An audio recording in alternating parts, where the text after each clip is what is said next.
Hello dear students, good evening, Sat Shri अकाल, अस्सलाम वालेकुम। कैसे हैं आप सब लोग? उम्मीद करती हूँ आप सभी लोग बहुत ही अच्छे होंगे। तो बच्चों, मैं हूँ आपकी रसायन विज्ञान की अध्यापिका क्रीना और कार्बनिक रसायन में हम डिस्कशन कर रहे हैं चैप्टर नंबर 11 जिसका नाम है अल्कोहल, फिनोल एंड ईथर। ठीक है, अल्कोहल, फिनोल और ईथर में अब तक हम 8 लेक्चर्स कर चुके हैं और आज का जो हमारा लेक्चर है वो हम लेक्चर नंबर 9 डिस्कशन करेंगे।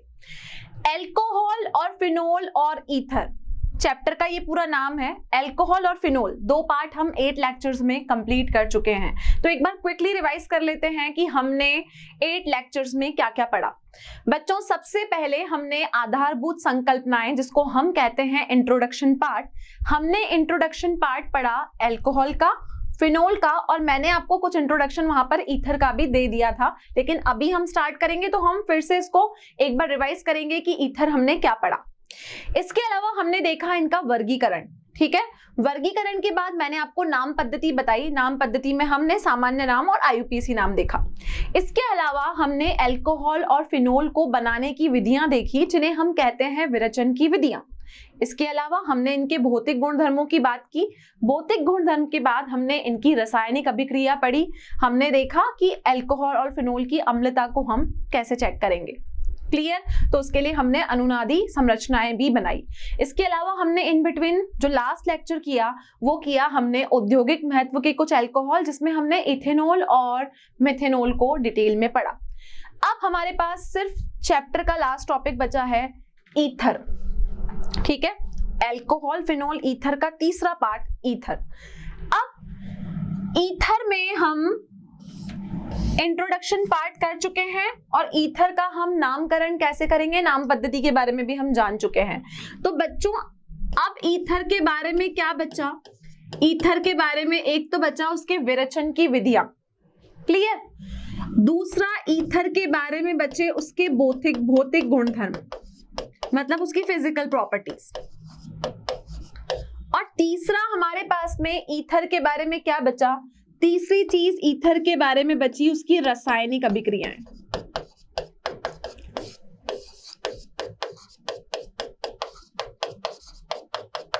ठीक है, ये 3 चीजें मेरे पास में ईथर के बारे में अभी बची हुई है। विरचन, भौतिक गुणधर्म और रासायनिक अभिक्रिया, ये तीनों बची हुई हैं। आज के लेक्चर में हम जब ईथर की चर्चा करेंगे ना, तो इन 2 मुद्दों पे बात करेंगे, एक तो विरचन की विधियां और उनके भौतिक गुणधर्म। क्लियर? रासायनिक अभिक्रिया को हम अगले लेक्चर में कंप्लीट करेंगे, क्योंकि रासायनिक अभिक्रियाओं को हमको ज्यादा समझना पड़ता है। क्या अभिकर्मक होंगे, क्या उत्पाद होंगे, उनको हम डिटेल में पढ़ेंगे। लेकिन आज हम सिर्फ इन 2 मुद्दों पे बात करेंगे, विरचन और भौतिक गुणधर्म। क्लियर बच्चों? चलिए, अब मैंने आपको इस पूरे चैप्टर में अल्कोहल, फिनोल और ईथर में अभी तक 3 क्रियाविधियां बताई है। इस लेक्चर में हम एक और क्रियाविधि देखेंगे और वो है आपके ईथर को बनाने की क्रियाविधि। तो टोटल अगर मैं बात करूं तो ये जो आपका पूरा चैप्टर है ना, इसमें 4 क्रियाविधियां हैं। कितनी है? 4 क्रियाविधियां हैं। तो ये 4 क्रियाविधियां को हम बोलते हैं रिएक्शन के 4 मैकेनिज्म। क्या बोलते हैं? 4 मैकेनिज्म। मैकेनिज्म को समझना और मैकेनिज्म को करना बहुत ही इंपॉर्टेंट पार्ट है। एग्जाम में चारों में से कोई ना कोई मैकेनिज्म तो पूछ ही लिया जाता है, ये फिक्स है। तो चारों मैकेनिज्म को ध्यान से समझिए। किस स्टेप में हमने क्या किया, क्या बनाया, हमने इलेक्ट्रॉन रागी प्रतिस्थापन किया, न्यूक्लियोफाइल का अटैक किया, क्या किया, वो हमको समझने की जरूरत है। यहाँ पे हमको कोई भी चीज रटनी नहीं है। तो मैं आपको बता देती हूँ कि इस पूरे चैप्टर में आपके पास में 4 क्रियाविधियां हैं जिन्हें समझना बहुत ही महत्वपूर्ण है। तो स्टार्ट करते हैं हमारा लेक्चर ईथर से। ठीक है, ईथर सामान्य सूत्र ROR। ठीक है, विरचन से पहले हम लोग थोड़ा ईथर का परिचय ले लेते हैं। पहले हम कर चुके हैं, लेकिन मैं आपको फिर भी एक बार आपकी नॉलेज के लिए दोबारा बता देती हूँ। ईथर का ROR क्या कहलाता है? ये कहलाता है आपके ईथर का सामान्य सूत्र। इसको क्या कहते हैं? ईथर का सामान्य सूत्र। क्लियर? अब ये ROR भी हो सकता है और कई बार ये ROR' भी हो सकता है। ठीक है, ROR भी हो सकता है, ROR' भी हो सकता है। तो इसका मतलब जो हमारे ईथर हैं हमने उनको दो कैटेगरी में बांटा कि एक तो हो गए भाई ROR और एक हो गए ROR' वाले। अब क्या फर्क है, अगर मेरे पास इस ऑक्सी ग्रुप के दोनों साइड सेम एल्किल ग्रुप है, सेम एल्किल समूह है, जब मैं ROR लिखती हूं तो ये तो होता है मेरा ऑक्सी ग्रुप जो कि ईथर में हमको लगाना पड़ता है, और ये R और ये R ये आपका होता है एल्किल समूह। क्या बोलते हैं इसको, इसको बच्चों बोलते हैं हम एल्किल समूह, यही कहते हैं ना एल्किल समूह। अब अगर इस O के आसपास R और R का मतलब है सेम एल्किल समूह लगा हुआ है, तो हम इसको कहते हैं कि इस ईथर का नाम हुआ समतित ईथर। समतित का मतलब होता है सिमेट्रिकल, इधर और इधर एक जैसा।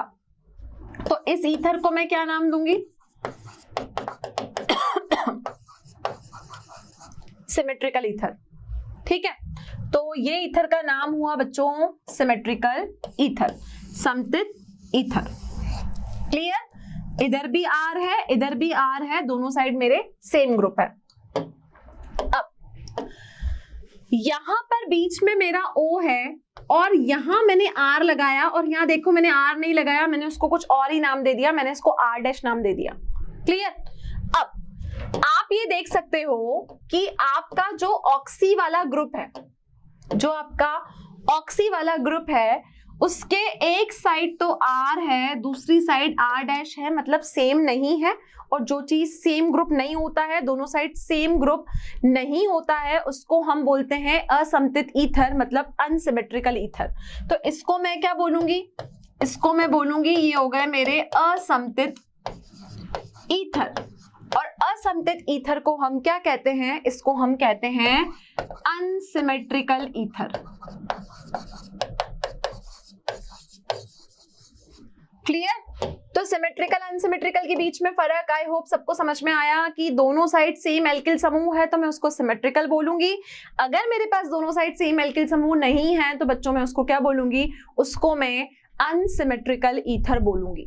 क्लियर, चलिए तो ये हो गया आपका असमतित ईथर। क्लियर है, ठीक है। अब उदाहरण लिया मैंने यहां पर, उदाहरण में मैंने यहाँ पे O लिख के दोनों साइड CH3 लगा दिया। ठीक है, और इस उदाहरण में मैंने इधर लगा दिया C2H5 OCH3।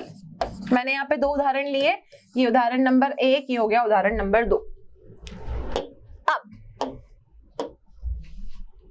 CH3OCH3, ठीक है, O के दोनों साइड एक जैसा ग्रुप लगा हुआ है, दोनों साइड RR है, दोनों साइड आपका CH3 यहां पर लगा हुआ है। तो अगर O के दोनों साइड आपका CH3 लगा हुआ है तो मुझे ये पता पड़ा कि ये सममित ईथर है, सिमेट्रिकल ईथर है।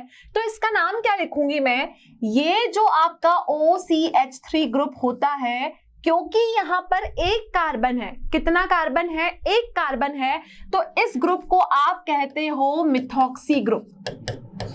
क्या कहोगे बच्चों, इस ग्रुप को आप कहोगे मिथॉक्सी ग्रुप। तो इसका नाम क्या हुआ, इसका नाम हुआ मिथॉक्सी मीथेन। क्या नाम हुआ, मिथॉक्सी मीथेन। तो हमने इस ईथर का नाम लिखा methoxy methane, methoxy methane. Clear है, क्लियर, चलिए अगले ईथर को देखो, अगले ईथर को देखो, यहां पर R लगा है, R मेरा C2H5 है, इस C2H5 को मैं ऐसे भी लिख सकती हूं CH3CH2OCH3। अगर C2H5 लिखो एक ही बात है, CH3CH2 लिखते हो एक ही बात है। मैंने यहां पर CH3CH2 लिखा, इसका मतलब जो CH3CH2 है दो कार्बन है, तो अगर आपको कहीं OCH3CH2 या फिर OC2H5 दिखता है, क्योंकि यहां पर दो कार्बन है, तो इस ग्रुप को मैं कहूंगी इथॉक्सी। क्या कहूंगी, इथॉक्सी। क्लियर। अब ये ईथर आपका असममित ईथर है, अनसिमेट्रिकल ईथर है, तो इसका नाम हुआ इथॉक्सी मीथेन, क्योंकि ग्रुप इथॉक्सी है तो बच्चों इसका नाम हो गया इथॉक्सी मीथेन। हिंदी में लिखेंगे तो इथॉक्सी और मीथेन। क्लियर। तो ईथर हुए दो तरीके के, एक हुआ हमारा सिमेट्रिकल जिसको हम समतित ईथर कहेंगे, और एक ईथर हुआ हमारा असमतित ईथर जिसको हम अनसिमेट्रिकल ईथर कहते हैं। Is it clear. तो ये हो गई जनरल बात ईथर के बारे में। टॉपिक था, जो मुद्दा था वो ये था कि देखना ये है कि ईथर को बनाते कैसे हैं, ईथर को बनाने की विरचन विधियां कौन सी हैं, प्रिपरेशन मेथड्स कौन से हैं, और इसके अलावा हमें ईथर के भौतिक गुणधर्मों के बारे में पढ़ना है, फिजिकल प्रॉपर्टीज के बारे में पढ़ना है। अब बच्चों आपने देखा कि ईथर को मैंने दो कैटेगरी में बांटा, एक तो मेरे समतित वाले और दूसरे मेरे असमतित वाले, तो इसका मतलब इन दोनों को बनाने की विधियां भी अलग अलग होंगी, जो इस चैप्टर का इंपॉर्टेंट पार्ट है। तो शुरू करते हैं ईथर को बनाने की विधियां, मतलब विरचन की विधियां। ईथर का विरचन आप दो तरीके से कर सकते हो। ईथर को बनाने की कितनी विधियां हैं, ईथर को बनाने की दो विधियां हैं। पहली विधि एल्कोहल के निर्जलन द्वारा, एल्कोहल के निर्जलन द्वारा, और दूसरा विलियमसन का ईथर सिंथेसिस, जिसको बोलते हैं विलियमसन का संश्लेषण, नेम रिएक्शन नाम वाली अभिक्रिया। इस पूरे चैप्टर में मैंने आपको बहुत सारी नाम अभिक्रिया पढ़वाई। पहली अभिक्रिया अगर मैं अभी कुछ पिछले लेक्चर्स की बात करूं तो मैंने आपको बताई थी रिमर-टिमन, एक मैंने बताई आपको कोल्बे की अभिक्रिया, इसके अलावा मैंने आपको सैंडमेयर की अभिक्रिया भी बताई। तो बच्चों जो नाम वाली अभिक्रियाएं हैं उनके एक अलग से नोट्स बना लीजिए, क्योंकि जब आप अलग से नोट्स बनाएंगे सारी नेम रिएक्शंस के, तभी आपको क्लियर होगा कि क्या मिलाया और क्या बना, ये उस साइंटिस्ट की रिएक्शन है। तो जितनी भी नेम रिएक्शंस है उनके सबके अलग से नोट्स बना लीजिए। पहले काउंट कर लीजिए कि इस चैप्टर में मैंने आपको कितनी अभिक्रिया पढ़ाई है। तो ये आखिरी अभिक्रिया है हमारी ईथर की, जिसको हम विलियमसन ईथर सिंथेसिस कहते हैं। तो पहला तरीका क्या है, एल्कोहल के निर्जलन द्वारा, और दूसरा मेरा क्या तरीका है, विलियमसन के संश्लेषण द्वारा। पहला तरीका एल्कोहल के निर्जलन द्वारा, दूसरा तरीका हुआ विलियमसन के संश्लेषण द्वारा। तो पहला तरीका एल्कोहल के निर्जलन द्वारा, एल्कोहल के निर्जलन द्वारा। तो निर्जलन शब्द का मतलब है कि किसी चीज में से H2O को अलग करना, मतलब निर्जल करना, मतलब उसका वाटर हटा देना। तो निर्जलन में हम क्या करेंगे, H2O को अलग करेंगे। विलियमसन संश्लेषण का मतलब है विलियमसन का ईथर सिंथेसिस मेथड। ठीक है, ये तरीका अलग है। इस तरीके में हम कुछ और ही मेथड देखेंगे कि कैसे सिमेट्रिकल और अनसिमेट्रिकल ईथर्स को हम फॉर्म करेंगे। तो कुल मिला के हमको समतित और असमतित ईथर दोनों का निर्माण आज की क्लास में सीखना है। तो मैं शुरू करती हूं हमारा पहला टॉपिक। तो बच्चों अब हम देखेंगे कि हम एल्कोहल के निर्जलन द्वारा कैसे ईथरों का निर्माण करेंगे। तो हमें क्या करना है, ईथर का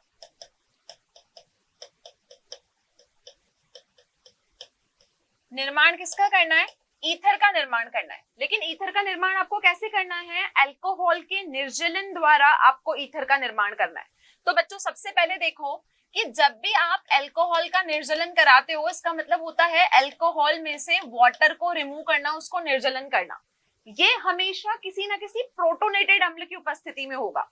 अगर ये रिएक्शन हमें करवानी है तो हमें क्या लेना पड़ेगा, यहाँ पर हमको प्रोटोनेटेड एसिड्स लेने पड़ेंगे।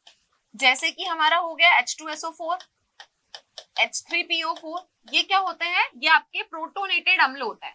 तो प्रोटोनेटेड अम्लों की उपस्थिति में आप क्या करवाओगे, एल्कोहल का निर्जलन करवाओगे अलग अलग तापमान पर। तो आपको यहाँ पर अलग अलग प्रोडक्ट्स जो होंगे वो ऑब्टेन होंगे। तो देखो क्या होगा, उदाहरण के लिए हम समझते हैं, अगर हमने लिया CH3CH2OH, ये आपका एल्कोहल है, ठीक है। अब आपको क्या करना है, आपको इसको प्रोटोनेटेड अम्ल की उपस्थिति में इसका निर्जलन कराना है।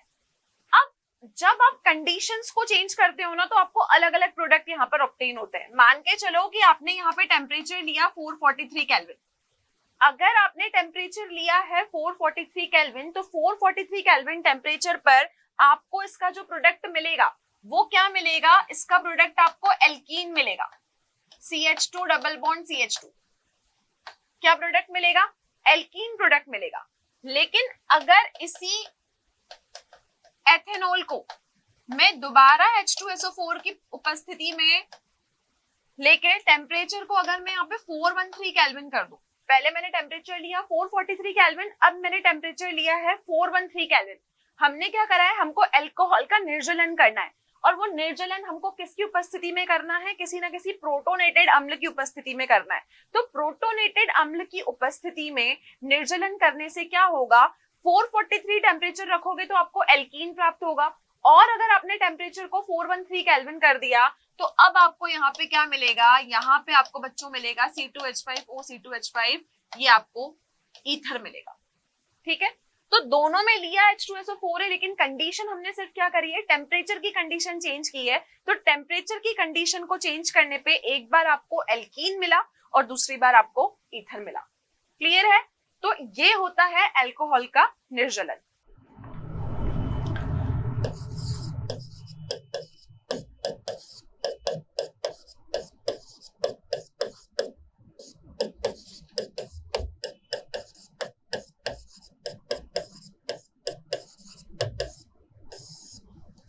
क्या पढ़ना है? क्रियाविधि। क्रियाविधि का नाम होता है ईथर के निर्माण का मुझे देखना है मैकेनिज्म। क्लियर बच्चों? ईथर की क्रियाओं का मैकेनिज्म। अब जब ईथर का निर्माण करोगे ना तो ये अभिक्रिया होगी स्टेप नंबर 1, स्टेप नंबर 2 और स्टेप नंबर 3 में। तो इस रिएक्शन का मैकेनिज्म मेरे को कितने स्टेप्स में करना है? इस रिएक्शन का मैकेनिज्म मुझे 3 स्टेप्स में करना है। कितने स्टेप्स में? 3 स्टेप में। पहली स्टेप में आपने देखा कि हमने इसका प्रोटोनेटेड अम्ल के साथ इसकी अभिक्रिया करवाई। तो पहली स्टेप में करो क्या? लेके चलो स्टेप नंबर 1। ठीक है, स्टेप नंबर 1 में मैं यहां पर लेके चली इथेनॉल। इथेनॉल मैंने लिया, इथेनॉल हो गया मेरा CH3CH2OH, यही होगा। अगर मैं यहाँ पर इसका स्ट्रक्चर बनाऊं तो CCOH, यहाँ H लग गए सब जगह, ये हो गया H, ये हो गया H, ये H, यहाँ भी H और यहाँ भी H। ठीक है, अटैक किसका करवाना है? H पॉजिटिव का करवाना है जो मुझे प्रोटोनेटेड अम्ल से मिला। अटैक कौन करेगा इसके ऊपर? H पॉजिटिव करेगा। ठीक है, अब बच्चों ये H पॉजिटिव है, मैंने यहाँ पे OH लिखा। OH का मतलब इसके हो गए ये 4 इलेक्ट्रॉन और एक इसने यहाँ पे बना दिया बंद। ठीक है, तो ये 4 इलेक्ट्रॉन। H पॉजिटिव अटैक जब करता है तो वो हमेशा किसको ढूंढता है? पॉजिटिव हमेशा नेगेटिव को ढूंढता है। और इस पूरे में नेगेटिव कहाँ है? इस पूरे में नेगेटिव कहाँ है? नेगेटिव इस ऑक्सीजन के पास है, क्योंकि ऑक्सीजन हमारा O2 नेगेटिव होता है। तो इसको जब भी H पॉजिटिव अटैक करने आएगा तो इसको नेगेटिव कहाँ मिलेगा? इसको नेगेटिव मिलेगा इस O पे। ठीक है, तो क्या होगा यहाँ पर? तो बच्चों सबसे पहले इसके ऊपर H प्लस अटैक करेगा। अब देखो H प्लस नेगेटिव को ढूंढने की कोशिश करेगा तो H प्लस आके कहाँ आक्रमण करेगा? इस O नेगेटिव पे। अब आपको ध्यान क्या रखना है कि जब इथेनॉल से ईथर को बनाने की विधि आपके पास में है, वो विधि में आपकी SN2 अभिक्रिया काम करती है। कौन सी अभिक्रिया? SN2 अभिक्रिया। SN2 अभिक्रिया का मतलब होता है आपकी द्विआणिक नाभिक रागी प्रतिस्थापन अभिक्रियाएं। इसको हम क्या बोलते हैं? द्विक अणु या द्विआण्विक नाभिक रागी प्रतिस्थापन। ये मैं आपको इससे पहले वाले चैप्टर में बहुत डिटेल में पढ़ा चुकी हूं कि SN2 अभिक्रिया क्या होती है। SN2 अभिक्रिया का मतलब ये सिर्फ एक ही चरण में अभिक्रिया होगी और यहाँ पर जो एक ही स्टेप है वही रिएक्शन के वेग को निर्धारित करेगा। H ने इसके ऊपर अटैक किया तो क्या बनेगा? देखो CHH CO और H आ गया इसके ऊपर और ये हो गया ठीक है, यहाँ पर H, ये H, यहाँ भी H, ये हो गया आपका कंप्लीट, H आ गया आपका यहाँ पर। ठीक है, अब ये तो हुआ इसका स्टेप नंबर 1 कि आपको ऑक्सीजन के ऊपर मिल गया पॉजिटिव चार्ज। अब ऑक्सीजन के ऊपर पॉजिटिव चार्ज बच्चों तब बनता है जब आप देखोगे कि ऑक्सीजन हाइड्रोजन के साथ 3 बॉन्ड बना रहा हो। ठीक है, तो अब देखो स्टेप नंबर 2 में आप क्या करोगे। है क्या आपके पास,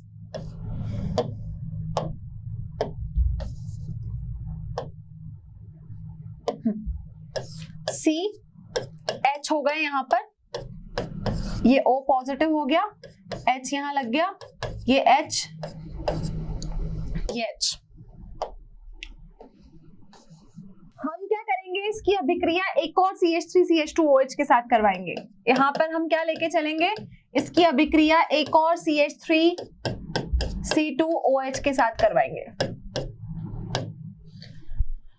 अब इस अभिक्रिया में होगा क्या, इस अभिक्रिया में आप ये देखोगे कि ये जो OHH है ना, ये वाटर बन के बाहर निकल जाएगा। तो ये क्या कोशिश करेगा कि ये जो H है ये O के साथ कंबाइन होके वाटर बना के बाहर निकल जाए, क्योंकि इस अभिक्रिया का नाम निर्जलन अभिक्रिया है। और यहाँ पर क्योंकि यहाँ ऑक्सीजन के पास 6 इलेक्ट्रॉन है, तो ये क्या करेगा, ये आके कंबाइन हो जाएगा इधर इसके साथ। क्लियर, तो इस अभिक्रिया में देखो क्या उत्पाद बनेगा, H2O को तो भेज दिया मैंने बाहर। ठीक है, अब यहाँ बच गया C, यहाँ C, यहाँ आपका बच गया O, और इधर भी C और इधर भी आपका C। ठीक है, अब इस O के साथ में एक H आपका लगा हुआ है, ये वाला H। ठीक है, अब जल आपका निकल गया, निर्जलन अभिक्रिया हो गई। अब आपका स्टेप नंबर 3 में क्या होगा, स्टेप नंबर 3 में आप लोग देखोगे कि ये जो आपका प्रोडक्ट बना है, 1 2 ऑक्सीजन यहाँ पर, H इसके साथ जुड़ा हुआ। ठीक है, ये H इसको बोलेगा कि तू अपने इलेक्ट्रॉन ले ले और मैं रवाना हो रहा हूं। ठीक है, तो जब ये रवाना होगा तो आपको क्या मिलेगा, C2H5O, C2H5 और H निकल गया आपका यहां से। तो देखो ये H बाहर निकल गया। जब अभिक्रिया मैंने शुरू करवाई थी तब मैंने इसको H+ का अटैक करके ही शुरू करवाई थी, तो ये जैसे आया वैसे ही चला गया। इसने इसको बोला कि मुझे तुमसे कुछ नहीं चाहिए, तेरा तुझको अर्पण, क्या लागे मेरा। ठीक है, तो ये H क्या हो गया बच्चों, H यहां से आपका बाहर निकल गया। मैं इस अभिक्रिया को आपको दोबारा समझाती हूँ। स्टेप नंबर 1 में H का अटैक करवाया था, मैंने आपको स्टेप नंबर 1 बताई कैसे हमने इसमें H का अटैक कराया। H का अटैक जब हुआ तो H आके आपका कहां जुड़ा, H हमेशा वहां जुड़ने की कोशिश करेगा जहां पर उसको O नेगेटिव मिलेगा, तो H आके यहां जुड़ गया। सेकंड स्टेप में मैंने इसमें एक और CH3CH2OH डाला। जैसे ही सेकंड स्टेप में एक और CH3CH2OH मैंने यहाँ पर डाला, एक और इथेनॉल मैंने यहाँ पर डाला। ये भाई साहब बोलेंगे क्योंकि ये अभिक्रिया निर्जलन अभिक्रिया है तो हम तो क्या कर रहे हैं, वाटर बन के बाहर निकल रहे हैं। इनको निकाल दिया वाटर बन के बाहर, बच गया ये सारा। अब ये H यहाँ लगा हुआ था, इसने सोचा कि अब इसका कोई काम नहीं है, ये अपने इलेक्ट्रॉन किसको दे देगा, ऑक्सीजन को दे देगा, और ऑक्सीजन O बन जाएगा और H पॉजिटिव जैसे आया था उसी रास्ते से वापस चला गया। तो देखो यहाँ पर क्या बना, ईथर बना। तो ये अभिक्रिया कैसी है, ये अभिक्रिया आपकी ईथर बनाने की अभिक्रिया है। तो ये ईथर बनाने की अभिक्रिया जो हमने देखी, तो हमने देखा कि ये जो ईथर आपका बना है वो समतित ईथर बना है।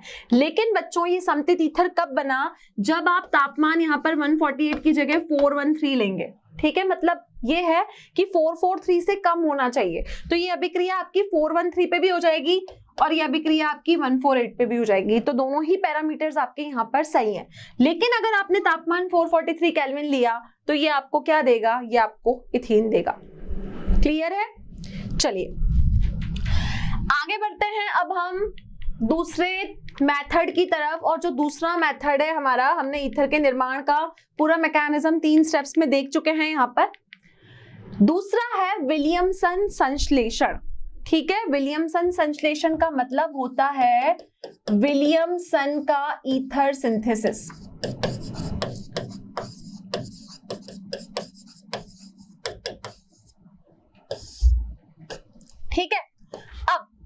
खासियत क्या है कि ये जो विलियमसन का मेथड है ना ईथर बनाने का, इससे आप सिमेट्रिकल समतित वाले और असमतित ईथर दोनों ही बना सकते हो।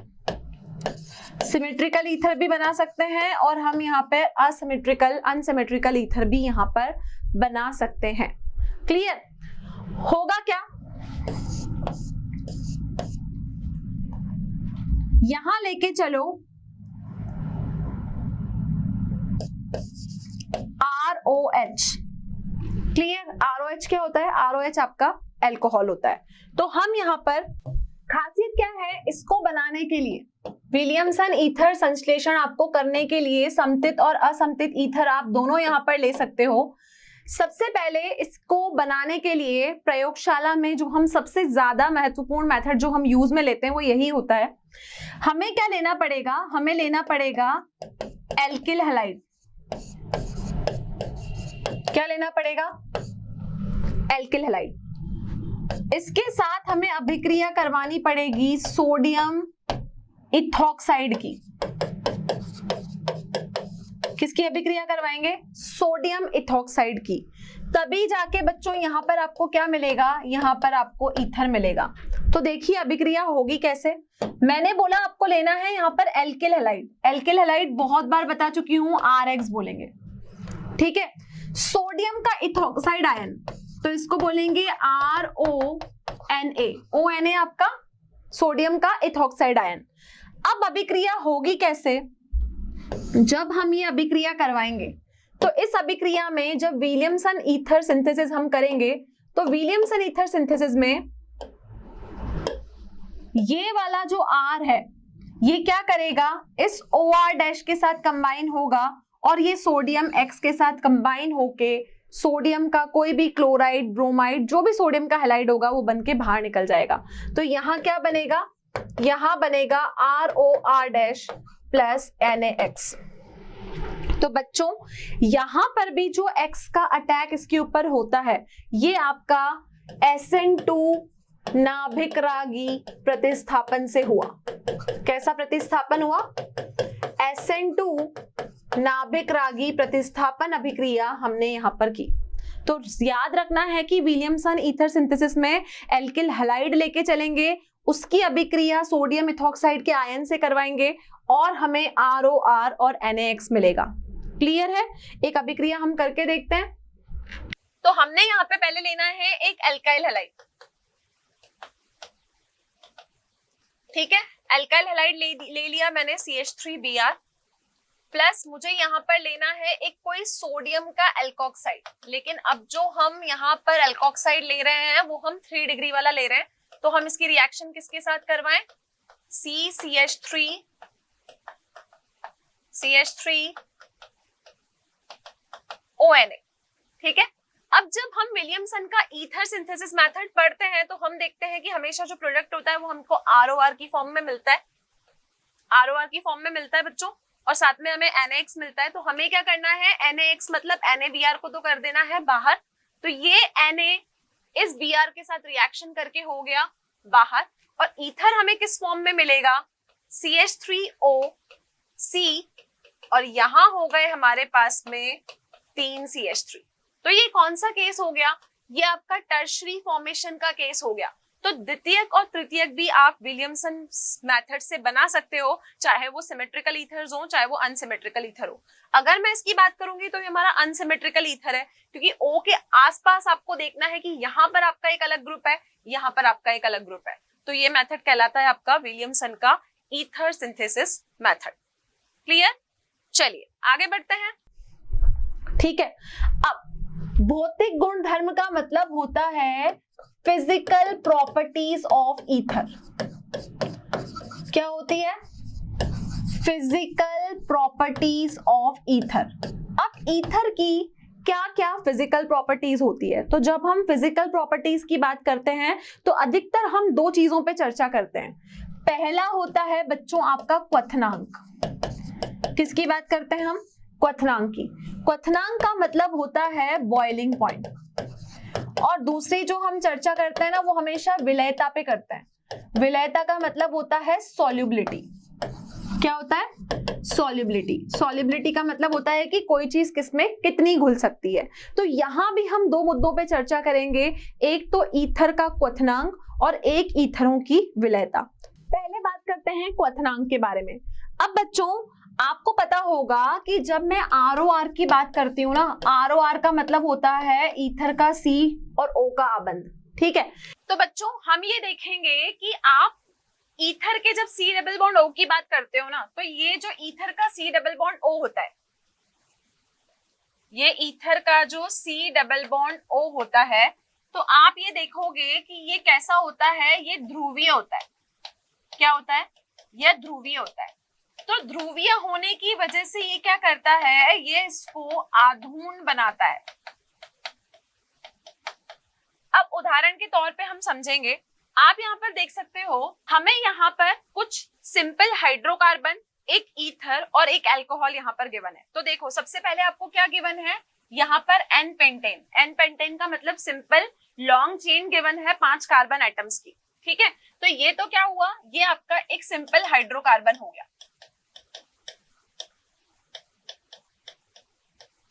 क्लियर। उसके बाद यहाँ पर है एथॉक्सी इथेन। एथॉक्सी इथेन का मतलब ये हो गया आपका ईथर, ठीक है। C2H5O C2H5, इथॉक्सी ग्रुप इधर है, 2 कार्बन इधर है, तो ये ग्रुप हुआ आपका इथॉक्सी इथेन। यहाँ गिवन है ब्यूटेन 1 ओल, मेथ 8 प्रोप ब्यूट, 4 कार्बन होंगे, OH ग्रुप लगा है, मतलब ये अल्कोहल है। तो ये क्या गिवन है आपको, अल्कोहल गिवन है। तो आपको एक अल्कोहल गिवन है, एक ईथर गिवन है और एक आपको सिंपल हाइड्रोकार्बन गिवन है। अब बच्चों अगर आप इनके क्वथनांक पे ध्यान दें तो देखो, जो सिंपल हाइड्रोकार्बन है उसका क्वथनांक 309.1 है, जो आपका ईथर है उसका 307.6 है और अल्कोहल जो है उसका 390 है। तो हम कंपैरिजन पॉइंट ऑफ व्यू में भौतिक गुणों में जब हम क्वथनांक की चर्चा करते हैं तो हम हमेशा ये कहेंगे कि हम कंपैरिजन भले किसी का भी करें, आप हमेशा क्या देखोगे कि जो अल्कोहल होंगे उनका क्वथनांक हमेशा सबसे ज्यादा होगा सिंपल हाइड्रोकार्बन के कंपैरिजन में और ईथर के कंपैरिजन में। ईथर और सिंपल हाइड्रोकार्बन का क्वथनांक कुछ मिलता जुलता सा है, लेकिन ईथर का क्वथनांक फिर भी सिंपल हाइड्रोकार्बन की चेन से कम है। तो हम बोलेंगे कि ईथर का जो क्वथनांक होता है वो क्या होता है, ईथर का क्वथनांक यहाँ पर कम होता है। तो ये भौतिक गुणधर्म की जब हम चर्चा करते हैं तो हम उसकी विलयता, हम उसके क्वथनांक, इन्हीं पैरामीटर्स पे भौतिक गुणधर्मों में चर्चा करते हैं। क्लियर है बच्चों। तो ये जो हमने वैल्यूज लिखी हैं ये यहाँ पर ये डेमोन्स्ट्रेट कर रही हैं कि आप कंपैरिजन किसी का भी करो, हमेशा क्वथनांक किसका ज्यादा आएगा, क्वथनांक हमेशा अल्कोहल का ही ज्यादा होगा। क्लियर है। हमने ईथर के विरचन की विधियां देखी 2 तरीके से, एक तो अल्कोहलों से और दूसरा विलियमसन मेथड से, और हमने उसके भौतिक गुणधर्मों के बारे में जाना। अगले लेक्चर में हम फिर मिलेंगे और डिस्कशन करेंगे एक नए टॉपिक के बारे में, जो हमारा लास्ट लेक्चर होगा कि हम ईथर की रासायनिक अभिक्रियाएं कैसे करेंगे। तो बच्चों अगर आपको कोई भी क्वेश्चंस, डीपीपी, स्टडी मटेरियल या कंटेंट आपको इस चैप्टर से रिलेटेड रिक्वायर्ड है तो आप डाउनलोड कर सकते हैं हमारा मोशन लर्निंग ऐप। ओके, तो नेक्स्ट लेक्चर में हम फिर मिलेंगे कुछ न्यू कॉन्सेप्ट्स के साथ। So thank you so much, have a great day. आशा करता हूं हमारे टॉप एजुकेटर का यह लेक्चर आपको पसंद आया होगा। अगर पसंद आया है तो वीडियो को लाइक करिए, चैनल को सब्सक्राइब करिए और शेयर भी करिए, क्योंकि ज्ञान बांटने से बढ़ता है और सही बताऊं तो पुण्य भी मिलता है। मुझे सुनने के लिए बहुत बहुत धन्यवाद। Thank you.